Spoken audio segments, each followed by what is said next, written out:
किसी ने बड़े कमाल की बात कही है कि आवाज ऊंची हो तो कुछ लोग सुनते हैं, लेकिन अगर बात ऊंची हो तो बहुत सारे लोग सुनते हैं। एक छोटी सी कहानी। ये कहानी एक लड़के की, 24 साल का लड़का जो सेठ के यहाँ पर नौकरी करता था। उसके माँ बाप इस दुनिया में नहीं थे, जिंदगी बड़ी परेशानी में चल रही थी। वो जाता था, रोजाना पैसे कमा करके घर आता था, खाना बनाता था, खाता था, सो जाता था। एक दिन उसने देखा कि उसने 4 चपाती और सब्जी बनाई, हाथ मुंह धोकर के वापस आया, तब तक 3 बची।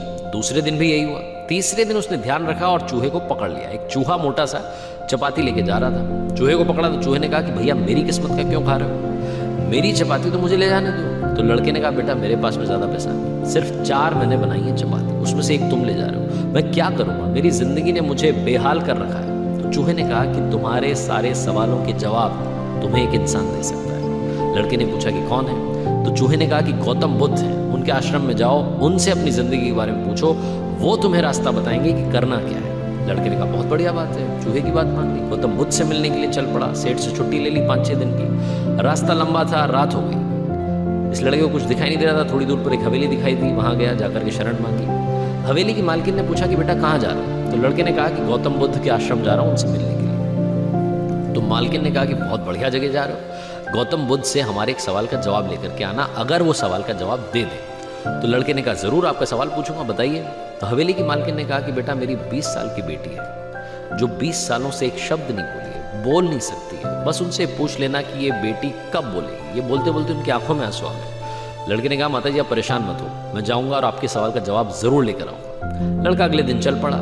रास्ता बहुत ज्यादा लंबा था। रास्ते में उसे बड़े बड़े पहाड़ मिले, ऊंचे ऊंचे पहाड़, बर्फ वाले पहाड़। उसे समझ नहीं आता कि कैसे पार करूंगा, बड़ी देर हो जाएगी। तभी उसे एक जादूगर दिखाई दिया जो वहां बैठ करके तपस्या कर रहा था। जादूगर के पास गया, उससे बोला कि मुझे गौतम बुद्ध से मिलने के लिए जाना है, रास्ता तो बहुत ही परेशानी वाला लग रहा है, कैसे मैं पार करूंगा? तो जादूगर ने कहा कि गौतम बुद्ध से मिलने जा रहे हो, मेरे एक सवाल का जवाब लेकर के आ जाना, तुम्हें पहाड़ तुम्हें फटाफट से पार करा दूंगा।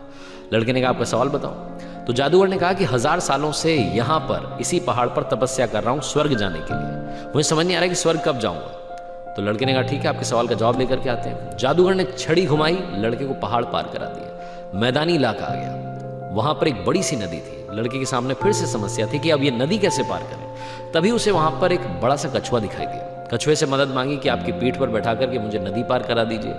कछुए ने कहा ठीक है। जब नदी पार कर रहे थे तो कछुए ने पूछा कि कहाँ जा रहे हो? तो लड़के ने कहा गौतम बुद्ध से मिलने जा रहा हूँ। कछुए ने कहा वाह यार, बड़ी अच्छी जगह जा रहे हो, एक काम करना मेरे सवाल का जवाब ले आना। तो लड़के ने कहा कि आपका भी सवाल बताइए। तो कछुए ने अपना सवाल बताया कि मैं बड़े टाइम से 500 सालों से इसी नदी में हूँ और ड्रैगन बनने की कोशिश कर रहा हूँ, ड्रैगन कब बनूंगा ये बस पूछ करके आ जाना।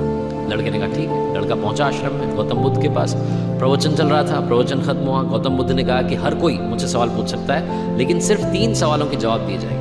अब लड़के के सामने समस्या थी कि किसके सवाल को ड्रॉप करें, किसका सवाल छोड़ें और किसका पूछें। लड़के ने सोचना शुरू किया। सबसे पहले हवेली की मालकिन नजर में आई, ध्यान में आई, तो उसे लगा कि वो तो अपनी बेटी का इलाज कराना चाह रही है, उनकी बेटी बोल नहीं रही है, उनकी आंखों में आंसू थे, उनका सवाल पूछना जरूरी है। दूसरी जो तस्वीर उसके दिमाग में आई, नजर में आई, वो आई जादूगर की। जादूगर 1000 साल से वहां तपस्या कर रहा है बर्फ के पहाड़ में।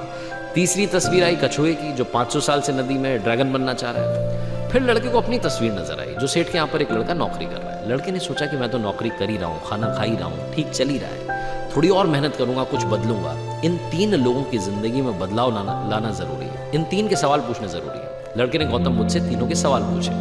गौतम बुद्ध ने जवाब दिया सबसे पहले हवेली की मालकिन के सवाल का। उन्होंने कहा कि उस मालकिन की जो बेटी है 20 साल की, उसकी जैसी ही शादी होगी वो लड़की बोलना शुरू कर देगी। दूसरे सवाल का जवाब देते हुए गौतम बुद्ध ने कहा कि जो जादूगर है उससे कहना कि वो छड़ी छोड़ दे, जिस दिन उसने छड़ी छोड़ दी, छड़ी का त्याग कर दिया, वो स्वर्ग चला जाएगा। तीसरा सवाल था कछुए का। गौतम बुद्ध ने कहा कि उस कछुए से कहना कि अपना कवच उतार दे, जिस दिन उसने कवच उतार दिया उस दिन वो ड्रैगन बन जाएगा। लड़के ने नमस्कार किया, प्रणाम किया, चल पड़ा वापस। रास्ते में कछुआ मिला, कछुए से कहा कि भैया कवच उतार दो। गौतम बुद्ध ने कहा तुम ड्रैगन बन जाओगे। कछुए ने जैसे ही कवच उतारा, मोती ही मोती निकल आया। कछुए ने कहा मोती का मैं क्या करूंगा, आप ले जाओ। लड़के को मोती दे दिए और कछुआ ड्रैगन बन गया। थोड़ा आगे चला तो जादूगर मिला। जादूगर को जाकर के कहा कि भैया आपको छड़ी छोड़नी पड़ेगी, तभी आप स्वर्ग जा पाओगे। जादूगर ने कहा ये लो छड़ी छोड़ दी, ये छड़ी तुम रख लो, मैं स्वर्ग चला जाऊंगा। जादूगर स्वर्ग चला गया। और अब आई बारी तीसरे सवाल की। ये पहुंचा उस हवेली में जहां मालकिन ने सवाल भेजा था। मालकिन से जाकर के बोला कि मालकिन आपका जो सवाल था उसका जवाब मिल गया है, आपकी 20 साल की बेटी की जिस दिन शादी हो जाएगी उस दिन ही बोलना शुरू कर देगी। उन्होंने कहा क्या बात है, तो देर कैसी, मेरे सामने ही तो दूल्हा बैठा है, तुमसे बढ़िया लड़का कौन हो सकता है। लड़की को बुलाया गया, लड़के ने लड़की को देखा, लड़की ने लड़के को देखा, शादी करा दी गई। और जैसे ही शादी हुई, लड़की ने पहली बात बोली कि आप तो वही हो जो उस दिन रात में हमारे यहाँ आकर के रुके थे। लड़की ने बोलना शुरू कर दिया। लड़के के पास में जिंदगी में पैसा आ गया, क्योंकि मोती मोती आ गए, जादूगर की छड़ी आ गई, ताकत आ गई, और शादी भी हो गई। लड़के की जिंदगी सेटल हो गई, सिर्फ इसलिए क्योंकि उसने अपने सवाल का त्याग कर दिया था। इस दुनिया में जो जहाज होता है जब किनारे पर होता है तो सुरक्षित होता है, सबसे ज्यादा सेफ होता है, लेकिन उसे दूसरे किनारे पर जाने के लिए इस किनारे का त्याग करना पड़ता है, लहरों से भिड़ना पड़ता है, मुकाबला करना पड़ता है। इस लड़के ने जब तक अपना सवाल नहीं छोड़ा था, इसको जवाब नहीं मिले थे। ये छोटी सी कहानी लाइफ में बहुत बड़ी बात सिखाती है। अगर आप कुछ कमाल करना चाहते हैं तो त्याग कीजिए उन बुरी आदतों का, आलस्य का। सुबह जल्दी उठना शुरू कीजिए, अपनी लाइफ में जो बैड हैबिट्स हैं उन्हें हटाइए, तभी जाकर के आप कमाल कर पाएंगे।